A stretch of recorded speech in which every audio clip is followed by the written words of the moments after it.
nursing training afimpinu ani aduonunum ni afimpinu ani aduonunsia adesuan hyehyɛ prono aso no meche 2025-2026 academic year no obi a wowuram bia aba no efa ho ka ohamo nchemu in aduonum 50% na che se efa na offer admission fee no wo aban no etua efa de amao na ni nyina aye aban no bo sha wo hyeye se wo bia wo wura suapon mu no admission fee no fee stress policy ha wo betua bi ede ama wo no eno na che se wo mo ekọ nursing training so aban de abeto dwa se wo ba betua fa ede ama wo no kasama fo ede ma asoye hwempon ne ho nsam eso ayo wura Tony Goodman wo no na neyi wa cheche mujie ede achanse twerefo yenti ne nursing admission omo mu school no any continuous student omo ba nyina mu fee shate so reason intia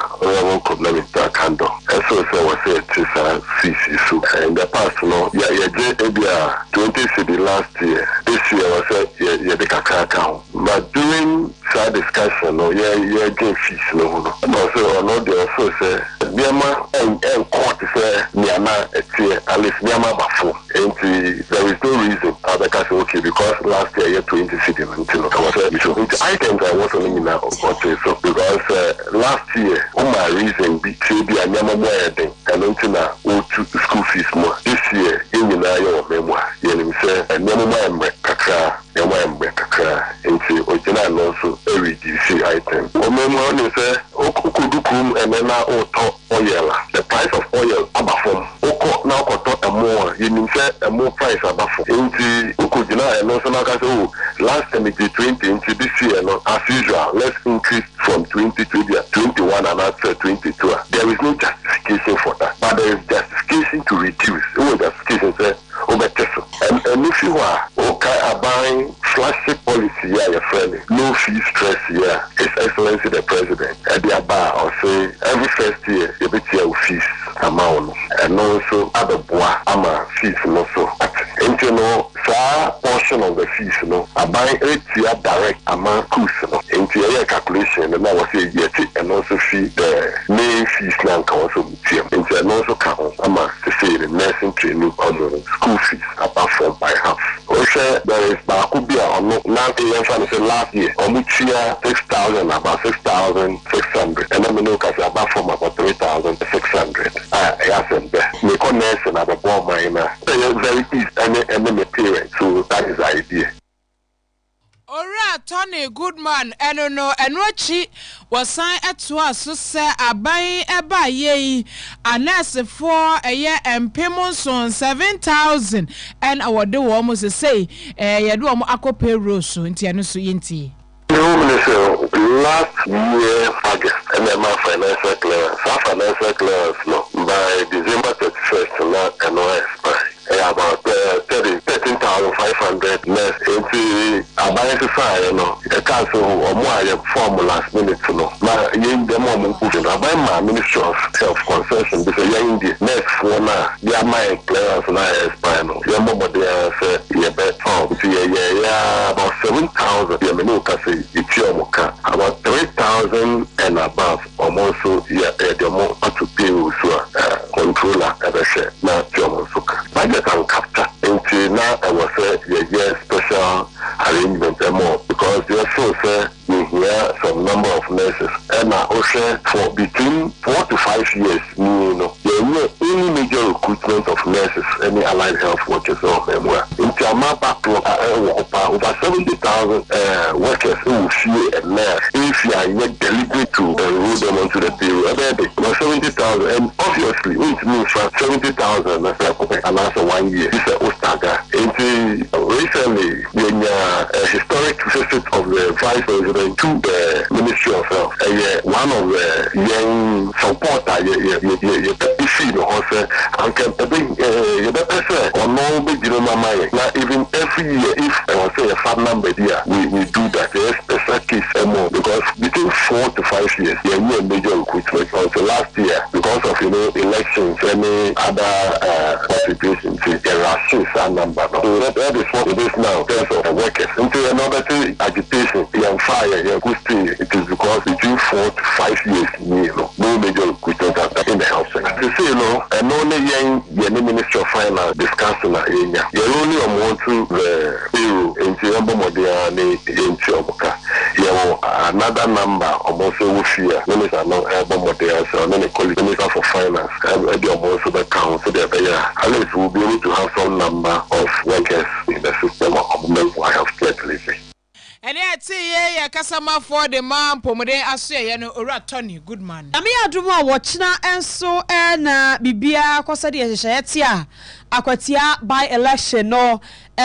Basso and I'm so I'm a Henry then I'm watching one national organizer Edema MPP Amanyokuno while Babo saying Eddie Ababa to just say oh GD Mapa say MPP Amanyokuo watching a by election in Bakosuba we are just say easy way I can kind of to Janom na ora Solomon K Asumedu Owo mining company CEO na wono ena edi nkunim ede ama MPP amanyekuo no ewo akwatia na na bi say wono de wo ka kire bambo adwumakuo so wo mo hwe na wo mo anya adwuma yie na bambo ho nsam enyina pampe ewo akwatia owi eso ro ka kire MPP amanyekuo ma ne se hwe no bia ama ehu anasa suro agekire no ama enu nti ompie so akwakoto aba no upie na wo kwa bibia be kokama kone koto obi ahurahura ena suro so Henry Nana Boache Everyone, your campaign in our baby, and I am much in good of and you say you could come and you women could be a year and come up a year Nantifa, a year Topreman, Dinasi, a call a mother, the password, a far winty, called Tacracy, a far Kumani, a far could have a far or do a year Nantima, Nanopano, an idea who could die a year which can be on so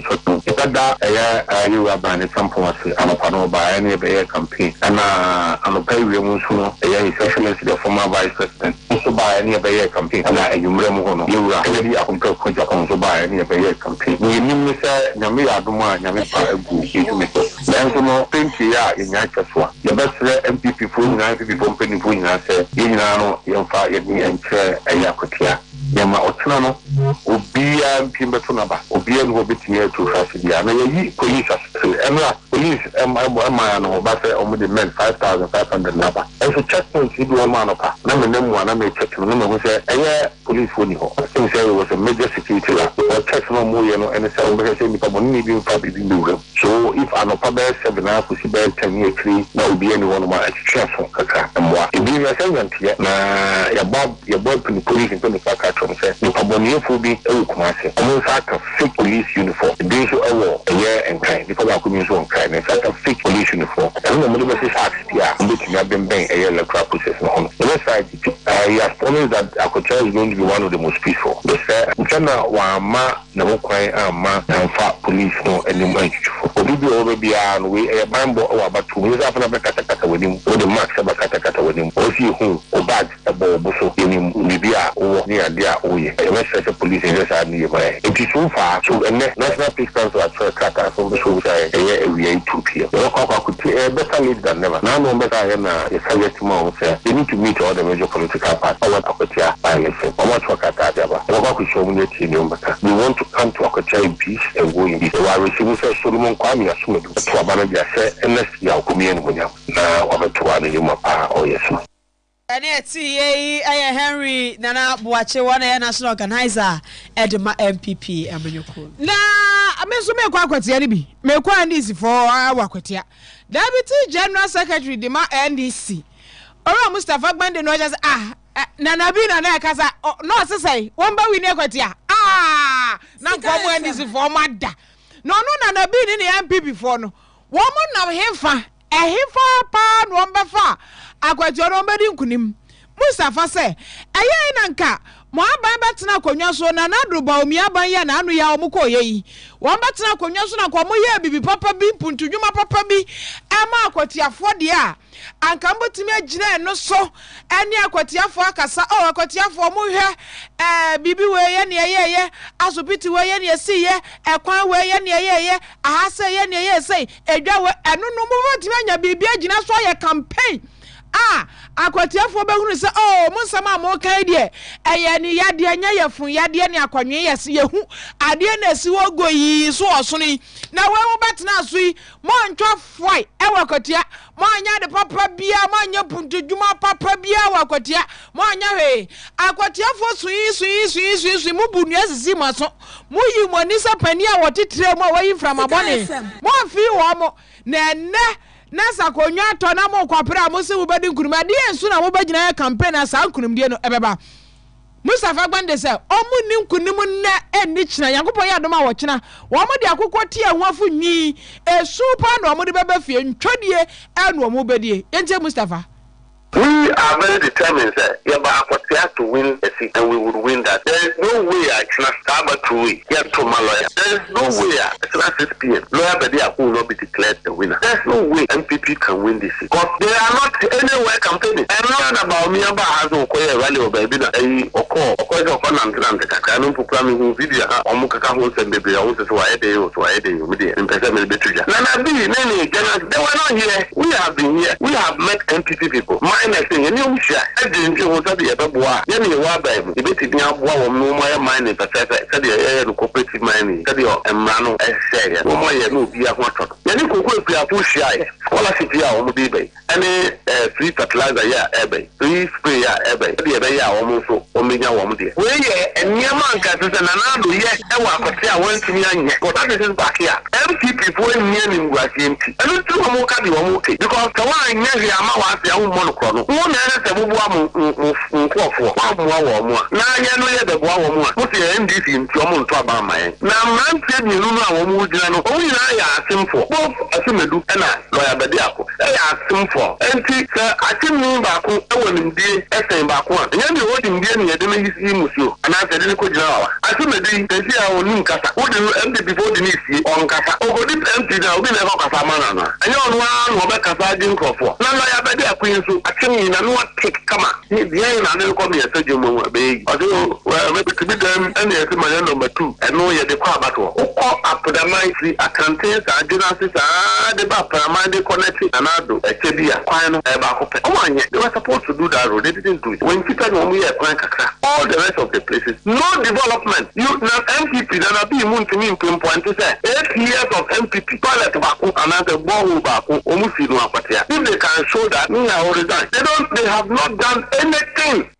Any ye Mustafa Gbande was NDC for MPP for one man nya hwe awakwati entinya dia ombedi nkunim na watwe atwa mu so na ensem bi agentre ha ewo ye social media ahodo no so ni nyina yese wokọ kotoka ewemhyen gina bia no a ene ya wura mu na usi na wo ba obewu se wo kam no kakraka kwa ba na ebo ho a ni nyina ye de ma kwantufo a womo abedru nyina akwaba na na nsem onam no se ekurofo bi afrase a yankranfo esinke be ya akwaba no abokoto hyehyɛ ewiem gina bia honom no ebe ya yenye firi ho eho ye ega ene nkrama mu ntika yamfa obaaka ne so gina ho ma akwaba ewo enkran kasa no emutiafo obaaka mom na kyese emmo kotoka wemhyen egina bia ho ensemi ebeje tira ama nipa dodo no adoma no ebetu mu ana kyese na akoye anobabaye ewo Ghana emontene eso wopanyini ba ko no so bekasa ye edefa ho eye enkranmantam ne so afo honorable Linda Oklo wono so ebeka di bi to so se said the debate and I'm a cosmom de yanka kwaba de yenye free ho ne afa obaake enkobo kotosha wemhyen ejina bia asam honorable beka ye na tafopa kwa no mra hye bedwani a osan so lawyer ni honorable Vincent akwasefo se na honorable Linda asam a wabeka die ansha na ede enkabo mu a eda o my Ghana mu no ede ababeto efom was asam no honorable Linda ebe kan ese be ye nya kwaba ne mfiri ho ne fa oba ake embo ho no anhwe ya na ede entity mu ede aba Ghana for entem honorable Vincent Eko Asefo Ansana mami we eba be kasa asem we no ebe nkomodi na akoso on other or if you like in other spheres and I say other quarters are you know and into be said so asuma no because the faculty 2 years said so that we can find a level place to be able to advance that conversation. And you shouldn't take it lightly. Well, I think that the president should be interested in making sure that no more uncle. So yes, identity move Ghana. So not identity move super Ghana. It means that you will not have a stable democracy because on my way move. In fact, even with Mankasame Party, New Patriotic Party, most of these parties at the time, there were a lot of People's Party at the time. Asante People's Party, Nani would be Asante and never together to form the United People's Party. So what that means is that if that is the level, and I said that is the kind of line it will bring and I say to generate or resurrect that kind of tribal sentiments and even in our political atmosphere, which will not augur well for us. There will all the other kind of part transparency will. The same thing happens even in MPP. In MPP, there were all kinds of people in there today.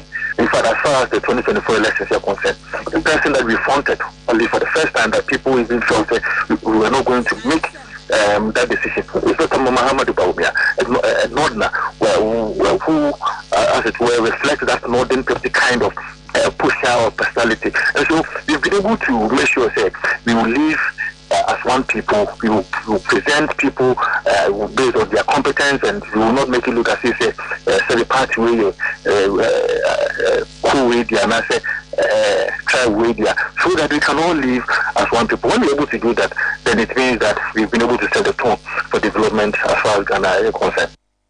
Any ATA MP Tafo Pakronoma Shebejani Honorable Vincent Eko Asefo. Yanto akasiane so na yanko esamfo from ngumasiamo na madrei na Ghana Education Service wamo ade ababa to dwase student portal no wamo bie ade ama yenuanu ma wamo BC so hwe no husunsanso aba na nseye na akase wombe wura sukuu mu no wo chese wo bia wo twere so hwe bi ne ko portal no so na ko placement no okwa ahwa wo ho information a wo de ma wo mu nyina eni suku a ye de wato de ochusu sa wo pe no kokohwe ni nyina se bibia de da na kwa ma ro mo chese ene yo ma bie portal no ebeto ma akopem eye bosumi e wo mi de to so enwohwe na chese wo mo betumu ntifiti ne ye kwai de bomodin asa obekọ portal no so no akwa placement no na Director General Edema Ghana Education Service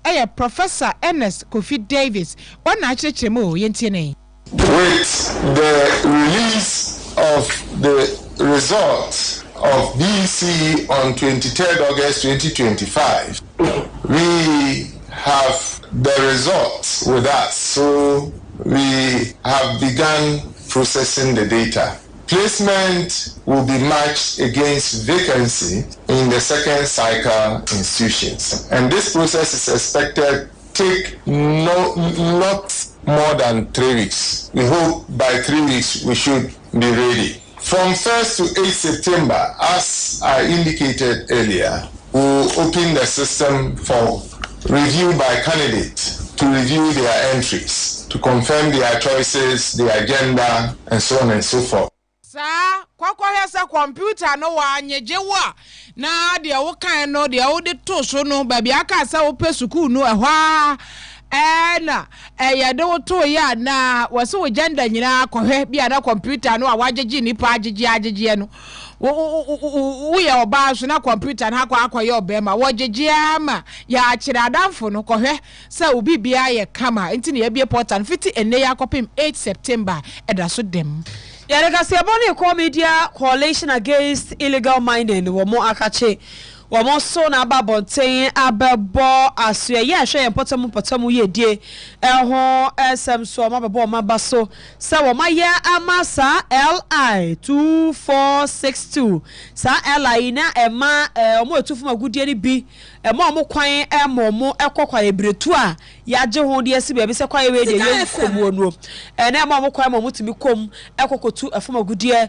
ewom ya kasa ya so eno ya masa li ne panyifo kire se o mabo ato agu enye adwuma bio ni nyina eye galamse ko no a aban ne se wo ko enam so ama yesu asuwa ne yakwa ebretu ahodo ase ni nyina aban ne so peso obo ho ban eno ntim na so ye so abo mo ho modi a saa tumi krata no a ma afoma gudie tuofo tumi mu omko kwa ebretu ayaje ho no se ide panyifo kire se saa lances no mo a revoke no owura ken ashigbe wono na ye convener de makwe wona abebo asoye no abaso owieye na wo sanso akache attorney general say anybody ya won hye na sa emra no ye nyimfiri wo kura obi ansan ankokwa ebreto bia mu yetienu.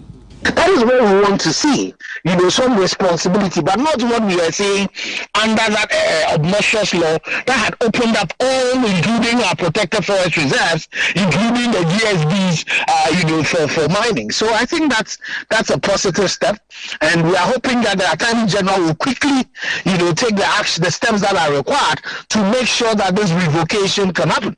The acting Minister for Environment has taken this action. But now what is left is for the Attorney General to also follow suit and be able to do this as quickly as possible. Ora kana shigbe wie na was sign say. Edim say IGP process sahene yera Christian Tete Yohonu. Banyifo de abatu dwasa attack force no a na wo mo enenam hwe mining communities be to fuma gudie no ma hwe mo me galamse ne no mo apam wo mo no o se sa akofo ni nyine so obi amese enko no ba bi sa task force nyina wagunu no so kana shigbe kasa fa ho yenti. MNDCs have proven that they cannot be trusted when it comes to this. So yes, in as much as they are the the district and the municipal security commanders, but they some of them have not shown that they will deal with the challenges that are confronting them, even without the IGP sending his task forces from Accra. What are they doing? Such incompetent people are not the reason why we should be withdrawing the IGP's team. The police should work together with NIMOS. What we will urge is that NIMOS should also be given all the resources that they require to be able to do the work that they have to do, and we should not leave any space, because some of these MCs and DCs themselves by now should be dismissed. Any MC, DC that has galamsey happening in this community who is not doing anything about it should be dismissed for incompetence, and they should be investigated for complicity. Convener Dema Media Coalition Against Illegal Mining Ora Ken Ashigbe anything in Kenya. Ya jinani nsemi so awia isamodo ayensaka ne fia no na wie ye nyina eni. Na ase wo mu de ye de manusroom adwumefo Kwame Ofori Aboaje ewo ho. Yesamofo ayofalasan okoji abo ama sewa pafo wono na wabone no de amaye daddy boat ene chinchim fruma ne nyina de esomye na ye social media ne de Kelvin eke na nanipa wona hwe social media ne so de amaye wiayi akenkanfo ayeme rantie nuaba maame efumwa kafena mene Ajwa nyako abronoma. Ya sorry so rasa bojubanten wa ha de akanyina de to amosunti. Okay. You. Pam. That's Yes, sweetheart, DJ Bullets. See you the ma Bullets Fashion Center. Uba fie hanswa. Technician. Osan so ye. Personality presenter. Okay. Toranswa neja. Ono che so oye bibia bi play on DJ Bullets. Ufi afo nyina ye ma happy birthday. Nya me sure onko